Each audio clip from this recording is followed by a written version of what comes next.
Solving counter-surfing. If you're unfamiliar with the term counter-surfing, it's what my puppy's doing in this video. He's jumping up and he's eating food off the table. I have not yet trained him to leave food on the table.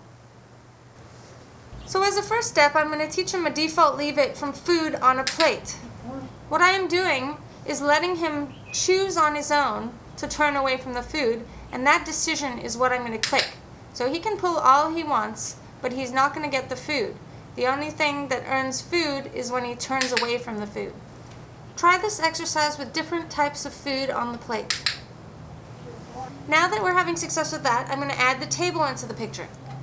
Because my puppy is still on leash, I can prevent him from lunging and grabbing a treat if he wants to get it.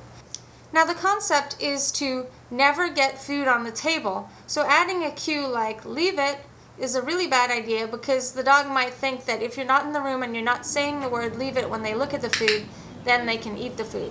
However, down the line after you've already done this training and you're sitting in the living room and your dog starts staring at something on the table, you can remind them by using the cue, leave it.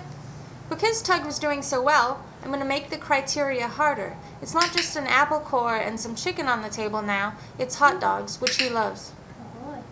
I like to have the food hang off the edge of the table, especially for short dogs and tall counters, so they can actually see the concept that because it's on the table, you can't have it. Here, Tug is literally inches from the hot dogs.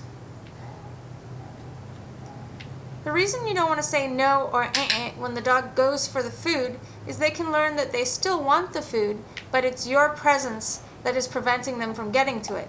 By clicking and reinforcing the dog for choosing on their own not to go for the food, you're building that behavior in the dog as a natural behavior, rather than you being in the room suppresses them from doing what they want to do. This exercise is all about proofing. So you need to proof with different kinds of foods, on different surfaces, different counters, different parts of the counter, to really generalize in the dog's head that any food on that counter is not a good idea to get it. Here you can see footage of my puppy just sniffing around in the living room after the exercise is over and not thinking to go and grab at that hot dog. Good boy. You're so smart. Here are some tips. 1. Make sure the dog never gets the food. It sounds obvious, but some dogs are very fast. 2. If he is struggling to look away from the food, either give him a hint by making an attention noise or taking some steps away so he's not as close to the food. 3. As he succeeds, raise criteria. 4. You can start off first with a carrot on the table, but the reinforcer is something even better like chicken. 5. Watch my Leave It video for more information on teaching the Leave It.